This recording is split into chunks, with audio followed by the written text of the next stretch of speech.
Hello, friend. Welcome to Exam Guru. Hope you all are good. आज मैं आपके सामने एक इंटरेस्टिंग टॉपिक लेकर के आया हूँ जो कि यूट्यूब पे मैंने बहुत सारे वीडियो देखा और मैंने ये जज किया कि आप लोग के लिए ये वीडियो लाना बहुत ही इम्पोर्टेंट है। इम्पोर्टेंट इसलिए कि ये टॉपिक बहुत ही कॉम्प्लेक्स है और ये टॉपिक को कोई भी अच्छे तरीके से जो एग्ज़ामिनेशन पॉइंट ऑफ व्यू से इम्पोर्टेंट होता है वो ढंग से बताया नहीं गया है। तो इसलिए बच्चे बहुत ही परेशान रहते हैं कि एक्चुअली इसमें पढ़ना क्या है, और इसके वजह से वो बोर फील करना शुरू कर देते हैं। खासकर जो आर्ट्स वाले स्टूडेंट होते हैं उनके साथ ये प्रॉब्लम काफ़ी होता है। और ये जो टॉपिक मैं आपके सामने लाया हूँ ये एक्चुअली प्लांट बायोलॉजी से रिलेटेड है। और ये जो हम लोग जिसको प्लांट के बारे में जो पढ़ाई करते हैं वो क्या बोला जाता है, वो उसे बोटनी बोला जाता है। ठीक है, बोटनी बोला जाता है, जो कि प्लांट्स के स्टडी के बारे में जो हम लोग डिस्कस करते हैं उसे बोटनी बोला जाता है। तो वो जो बोटनी है, तो बोटनी का जो फादर थे वो कौन थे? थियोफेस्टस थे। कौन थे? थियोफेस्टस थे, जो कि फादर ऑफ बोटनी बोले जाते थे। उनका एक बुक लिखा गया था, उनके द्वारा एक बुक लिखा गया था, द हिस्टोरिया ऑफ प्लांटेरम। ये बुक जो लिखा गया था किसके द्वारा लिखा गया था? ये लिखा गया था थियोफेस्टस के द्वारा। और ये आप जान लीजिए कि बहुत एग्ज़ाम में पूछा जाता है हमेशा कि फादर ऑफ बोटनी कौन है, और उनका जो बुक लिखा गया था वो बुक कौन सा लिखा गया था उनके द्वारा, हिस्टोरिया ऑफ प्लांटेरम। इसमें क्या था कि ये जो 500 प्लांट मॉर्फोलॉजी के बारे में इसमें सारा डिटेल्स दिए गए हैं हिस्टोरिया ऑफ प्लांटेरम में। जिस तरह से फादर ऑफ बोटनी थियोफेस्टस हैं, उसी तरह से फादर ऑफ जूलॉजी कौन है? अरिस्टोटल को बोला गया था फादर ऑफ जूलॉजी। तो हम लोग अब इसको बारी बारी से समझेंगे कि प्लांट किंगडम आखिरकार होता क्या है, और ये कैसे कैसे इसको कैटेगराइज किया गया है, और कैसे क्या क्या इसमें पढ़ना है। ये आपको मैं बहुत ही सिंपल वर्ड में बताऊंगा, और ये जो एग्ज़ामिनेशन पॉइंट ऑफ व्यू से इंपॉर्टेंट होगा मैं बस वही बताऊंगा, ताकि आप लोग बोर ना फील करो। इससे 2 या 3 क्वेश्चन तो हर एग्ज़ाम में पूछा जाता है, या वो फिर बीपीएससी हो जाए, या फिर एसएससी हो जाए, या फिर रेलवे हो जाए, कोई भी एग्ज़ाम आप काउंट कर लो, सब में ये पूछा जाता है। तो हम लोग आज डिस्कस करेंगे प्लांट किंगडम। एक्चुअली आप जानिए कि प्लांट किंगडम होता क्या है। प्लांट किंगडम क्या है कि हमारे वर्ल्ड में, हमारे यूनिवर्स में, वर्ल्ड में जो है काफ़ी तरह के प्लांट्स हैं, ट्रीज़ हैं। तो ये सभी प्लांट्स और ट्रीज़ को अलग अलग कैटेगराइज करना बहुत ही आसान चीज़ नहीं था। तो इसलिए क्या किया गया कि एक क्लस्टर ऑफ जो प्लांट्स होते थे या फिर ट्रीज़ होता था, उनको एक कैटेगरी में डिवाइड किया गया, और वो डिवाइड करके फिर उसको प्लांट किंगडम के अंदर सब कैटेगरी लाया गया, और उस सब कैटेगरी के अंदर भी सब कैटेगरी ला करके और उसको डिफाइन कर करके और उसे रखा गया। तो हम लोग आज प्लांट किंगडम के बारे में पढ़ने के लिए जा रहे हैं। और ये प्लांट किंगडम क्या है? प्लांट किंगडम को एक्चुअली 2 कैटेगरी में डिवाइड किया गया था। फर्स्ट कैटेगरी क्या था? क्रिप्टोगेमस था, और दूसरा जो था क्या था? फिनेरोगेमस। ये 2 कैटेगरी में प्लांट किंगडम को डिवाइड किया गया था। और इसको अगर शॉर्ट फॉर्म में आप जानो तो ये क्या हुआ? सीपी। तो सी फॉर क्रिप्टोगेमस हो गया और पी फॉर फिनेरोगेमस हो गया। ये आपको ट्रिक इसलिए मैंने बताया क्योंकि इसमें कंफ्यूज बच्चे होते हैं क्रिप्टोगेमस फिनेरोगेमस में काफ़ी, इसलिए आप ये छोटा सा ट्रिक याद रखना। और ये जो क्रिप्टोगेमस है इसको सब कैटेगरी में फिर से डिवाइड किया गया, किसमें? थैलोफाइटा में, ब्रायोफाइटा में और ट्रेडोफाइटा में। उसी तरह से फिनेरोगेमस को भी 2 सब कैटेगरी में डिवाइड किया गया, जिम्नोस्पर्म और एंजियोस्पर्म में। और ये जो एंजियोस्पर्म है इसको भी 2 सब कैटेगरी में डिवाइड किया गया, मोनोकॉट्स और डायकॉट्स में। तो हम लोग अब ये जानेंगे कि ये एक्चुअली क्रिप्टोगेमस होता क्या है और फिनेरोगेमस होता क्या है, ये दोनों में डिफरेंस क्या है। तो हम लोग देखिए आपके सामने है कि क्रिप्टोगेमस और फिनेरोगेमस में डिफरेंस क्या है। बस एक 2 डिफरेंस है। दोनों डिफरेंस क्या है? एक है कि नो सीड्स, जो क्रिप्टोगेमस होता है उसमें कोई भी सीड्स नहीं होते हैं और ना ही कोई फ्लावर होता है। लेकिन फिनेरोगेमस में क्या होता है? सीड्स भी होते हैं और फ्लावर्स भी होते हैं। ये दोनों साफ डिफरेंस आपको दिख रहा होगा कि एक में सीड्स होता है जो कि फिनेरोगेमस हम लोग बोलते हैं, और एक में नहीं होता है उसको क्रिप्टोगेमस बोलते हैं। एक में फ्लावर प्रेजेंट होता है उसको फिनेरोगेमस बोलते हैं। उसी तरह से क्रिप्टोगेमस भी इसको बोलते हैं जिसमें कि कोई भी फ्लावर प्रेजेंट नहीं होता है। तो आप ये अब समझ चुके होंगे कि क्रिप्टोगेमस और फिनेरोगेमस में क्या डिफरेंस होता है। अब हम लोग इसका जो क्रिप्टोगेमस का जो पहला सब कैटेगरी है, यानी उसे हम लोग पढ़ने जा रहे हैं, जो कि क्या है, थैलोफाइटा है। क्या है, थैलोफाइटा। हम लोग थैलोफाइटा के बारे में पढ़ेंगे। ये थैलोफाइटा क्या है, इसमें क्या होता है कि इसका करेक्टर क्या होता है कि इसमें सीड्स नहीं होते हैं, फ्लावर्स नहीं होते। तो ऑलरेडी मैंने बता दिया कि क्रिप्टोगेमस में क्या होते हैं, कोई भी सीड्स नहीं होता, ना ही उसमें कोई फ्लावर्स प्रेजेंट होते हैं। तो उसी तरह से इसके अंदर जो सब कैटेगरी में थैलोफाइटा होगा, उसमें से ऑब्वियसली बात है कि उसमें कोई भी सीड्स नहीं होगा और कोई भी फ्लावर नहीं होगा। और एक सबसे बड़ा कैरेक्टरिस्टिक क्या है कि इसमें कोई भी वस्कुलर सिस्टम प्रेजेंट नहीं होता है। क्या नहीं होता है, वस्कुलर सिस्टम प्रेजेंट नहीं होता है। तो ये वस्कुलर सिस्टम एक्चुअली में होता क्या है, आप ये जानिए। वस्कुलर सिस्टम दो तरह के होते हैं, एक होता है जाइलम, एक होता है फ्लोएम। जाइलम का काम क्या होता है कि रूट से जो वाटर को लीव्स तक, स्टीम तक जो पहुंचाने का काम करता है, वो जाइलम करता है।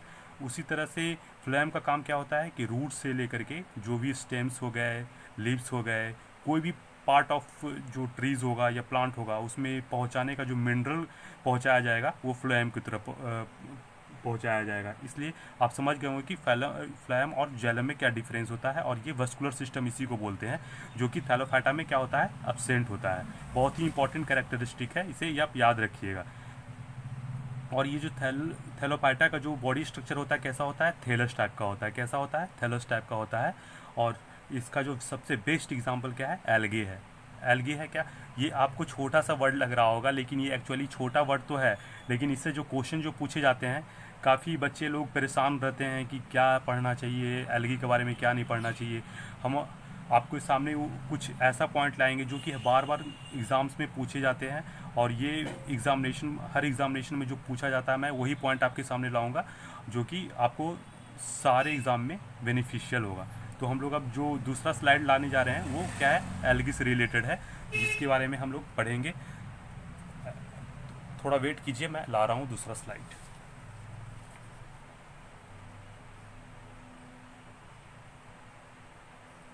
हाँ देखिए, एल्गी। एल्गी एक्चुअली क्या है, एल्गी जो स्टडी ऑफ एल्गी को क्या हम लोग बोलते हैं, फैकोलॉजी बोलते हैं। क्या बोलते हैं, फैकोलॉजी। आप देखे होंगे, ये भी बहुत बार पूछा जाता है कि स्टडी ऑफ एल्गी को हम लोग क्या बोलते हैं, उसको क्या बोला जाता है, फैकोलॉजी बोला जाता है। उसी तरह से इसका जो ये कौन से फैलम के अंदर आता है, थैलोफाइटा फैलम के अंदर आता है। और इसका जो स्ट्रक्चर होता है, कैसा होता है, सिंपल थैलोइड स्ट्रक्चर होता है। कैसा स्ट्रक्चर होता है, सिंपल थैलोइड स्ट्रक्चर होते हैं। एल्गी का क्या होता है, सिंपल थैलोइड स्ट्रक्चर होता है। इसमें कोई भी वस्कुलर सिस्टम नहीं होता है। मैंने अभी बताया था आपको कि इसमें वैस्कुलर सिस्टम नहीं होते हैं, जो कि थैलोफाइटा के अंदर ही एल्गी आता है, तो इसमें वस्कुलर सिस्टम नहीं होगा। तो क्लोरोफिल इसमें क्या होता है, प्रेजेंट होता है। बहुत ही इंपॉर्टेंट कैरेक्टरिस्टिक है इसका, क्योंकि ये क्लोरोफिल ही इसका जो अपना फूड बनाने में जो हेल्प करता है, वो क्लोरोफिल ही करता है। और इसके अंदर जो सेल वाल होते हैं, क्या होते हैं, प्रेजेंट होते हैं। और वो क्या का बना हुआ होता है, सेलुलोज का बना होता है। एल्गी का जो सेल वाल होता है, वो क्या का बना होता है, वो सेलुलोज का बना हुआ होता है। एल्गी क्या है, ऑटोट्रॉप्स है। ऑटोट्रॉप्स क्यों, रीज़न है ऑटोट्रॉप्स का क्या, कि उसमें क्लोरोफिल प्रेजेंट होता है। ऑटोट्रॉप्स का मतलब ये होता है कि कोई भी चीज़ जो कि अपना फूड खुद से प्रिपेयर करे, और ये फूड कैसे प्रिपेयर करते हैं, by the help of chlorophyll करते हैं। इसलिए ऑटोट्रॉप्स और क्लोरोफिल में रिलेशन होता है, ठीक है। क्लोरोफिल प्रेजेंट होगा तभी वो ऑटोट्रॉप हो सकता है, नहीं तो नहीं हो सकता है। तो ये आप ध्यान रखिएगा, हमेशा कोई भी चीज़ ऑटोट्रॉप्स तभी होगा जब उसमें क्लोरोफिल प्रेजेंट होगा। और ये कहाँ पे पाया जाता है, ये एल्गी कहाँ पे पाया जाता है, ये मैरीन एरिया में पाया जाता है, जो कि सीज वगैरह में, और ये सिंपल वाटर यानी कि नॉर्मल वाटर में भी पाया जाता है। अब हम लोग पढ़ेंगे कि ये सिम्बायोटिक रिलेशन के बारे में हम लोग पढ़ते हैं। ये भी बहुत ही इंपॉर्टेंट है। आपको मैं बताया ना कि जितने भी मैं चीज़ बताने जा रहा हूँ, जो भी पॉइंट बताऊँगा, सब सारा इंपॉर्टेंट है। आप इसको नोट डाउन जरूर करिएगा वीडियो को पॉज करके। सिम्बायोटिक रिलेशन क्या होता है, देखिए सिम्बायोटिक रिलेशन के बारे में आप समझिए। सिम्बायोटिक रिलेशन मतलब क्या होता है कि दो चीज़ है, तो वो दोनों एक दूसरे को बेनिफिट पहुंचाते हैं। किस तरह से पहुंचाते हैं, जैसे कि देखिए एल्गी है, तो एल्गी का काम होता है क्या, ये अपना फूड बनाता है क्लोरोफिल के हेल्प से। तो ये क्या करता है, अपना फूड बना करके किसे दे देता है, फंगी को दे देता है। फंगी मस्ती से खा लेता है, वो कोई टेंशन नहीं उसे होता है फंगी को। उसी तरीके से क्या होता है कि फंगी क्या करता है, एल्गी को क्या करता है, शेल्टर प्रोवाइड करता है। यानी कि आप आओ मेरे घर में रहो, और मेरे को खाना दो, और मेरे घर में आप रहो। तो दोनों मस्ती में रह रहे हैं, एल्गी भी मस्त में है, फंगी भी मस्त में है। तो इसको हम लोग क्या बोलेंगे, इसको ये दोनों जब सिम्बायोटिक रिलेशन बनाते हैं, तो इसको हम लोग क्या बोलते हैं, लाइकेन बोलते हैं। और ये लाइकेन का जो यूज़ होता है, ये बहुत ही इंपॉर्टेंट है। ये एक्चुअली क्या है, एयर पॉल्यूशन को मेज़र करने में हेल्प करता है, और ओजोन डिप्लेशन का मेज़र भी करने में लाइकेंस हेल्प करता है। उसी तरह से ये कहाँ पे पाया जाता है, स्लोथ बियर में पाया जाता है। ठीक है, आप समझ रहे होंगे। कोई प्रॉब्लम अगर हो तो आप कमेंट में बताइएगा। तो अब हम लोग देखते हैं कि एल्गी का जो रिज़र्व फूड होता है, रिज़र्व फूड क्या है इसका, इसका रिज़र्व फूड क्या है, इसके अंदर जो ये फूड जो होता है किसके फॉर्म में होता है, या स्टार्च के फॉर्म में होता है, और ये हमेशा कहाँ पे पाया जाता है, रूप में पाया जाता है। उसी तरह से एल्गी का जो रिप्रोडक्शन होता है एल्गी का, किस प्रोसेस से होता है उसके बारे में आप समझिए। एल्गी का रिप्रोडक्शन जो होता है वो दो तरीके से होता है। पहला क्या है, फ्रेगमेंटेशन, और दूसरा क्या है, जूस्पोर्स। तो फ्रेगमेंटेशन क्या होता है, देखिए फ्रेगमेंटेशन जैसे कि आपको मैं एक बता रहा हूँ, जैसे कि ये मान लिए एक छोटा सा कोई पार्ट है, तो ये क्या हो जाएगा, अगले में जाकर के ये इस तरह से डिवाइड हो जाएगा और ये टूट जाएगा। तो इसको हम लोग क्या बोलते हैं, फ्रेगमेंटेशन, यानी फ्रेगमेंट में ये डिवाइड हो गए। इस तरह से क्या होता है, इसका रिप्रोडक्शन होता है। और जू स्पोर क्या होता है, ये स्पोर्स के थ्रू, छोटे छोटे स्पोर्स होते हैं, उसके थ्रू इसका रिप्रोडक्शन होता है। तो आप समझ गए होंगे एल्गी का क्या होता है, रिजर्व फूड हो गया, स्टार्च, रिप्रोडक्शन किस तरह से होता है, फ्रेगमेंटेशन के द्वारा होता है, और जूस स्पोर्ट्स के द्वारा होता है। अब हम लोग पढ़ेंगे क्या कि एल्गी का यूज़ क्या है। एल्गी का यूजेज हम लोग देखने जा रहे हैं, जो कि बहुत ही इंपॉर्टेंट है। जैसे कि ये क्या करता है, ऑक्सीजन, हम लोग को ऑक्सीजन प्रोवाइड करता है। तो हम लोग जानते हैं कि हम ऑक्सीजन कितना इंपॉर्टेंट हमारे के लिए है, ये हमारे सभी चीज़ों के लिए कितना ज़रूरी है ऑक्सीजन। तो ये बहुत ही इंपॉर्टेंट काम होता है एल्गी का। उसी तरह से ये CO2 को क्या करता है, ये CO2 को एल्गी जो होता है एब्जॉर्ब कर लेता है। सिंपल सी बात आप ये समझिए कि जो प्लांट का काम होता है वही एल्गी का भी काम हो रहा है यहाँ पर। मतलब ये एल्गी जिस तरह से प्लांट क्या करते हैं, O2 को रिलीज़ करते हैं, CO2 को फिक्स करते हैं, उसी तरह से एल्गी का काम भी क्या हो रहा है, CO2 को फिक्स कर रहे हैं और O2 को रिलीज़ कर रहे हैं।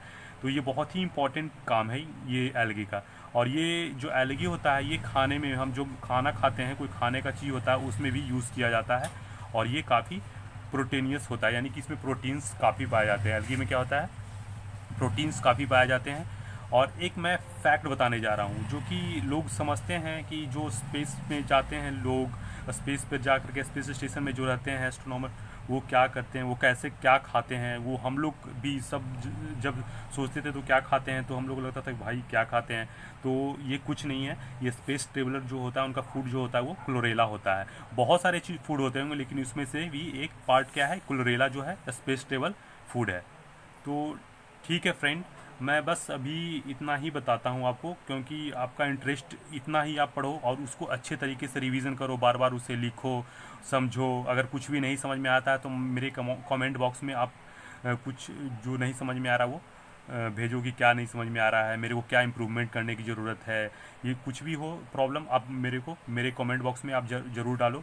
हाँ फ्रेंड, तो एक मैं बात बताता हूँ कि आप ये काम एक ज़रूर करना कि जो मेरा ये जो एग्ज़ाम गुरु जो चैनल है, इसको आप सब्सक्राइब कीजिएगा और इसको लाइक ज़रूर कीजिएगा। और सब्सक्राइब और लाइक कीजिएगा और शेयर कीजिएगा, तभी तो मेरे को मोटिवेशन मिलेगा। और जब मोटिवेशन मिलेगा तो मैं अच्छे अच्छे वीडियोज़ लाऊंगा, और जो ऐसा वीडियो लाऊंगा जो कि बहुत कम इस पे वीडियो बना हुआ होगा और काफ़ी कॉम्पैक्ट लाऊंगा, जो कि एग्ज़ामिनेशन पॉइंट ऑफ व्यू से बहुत ही इंपॉर्टेंट होता है। तो ठीक है दोस्तों, आप लोग घर पे अच्छे से रहें, मास्क पहने, सुरक्षित रहे।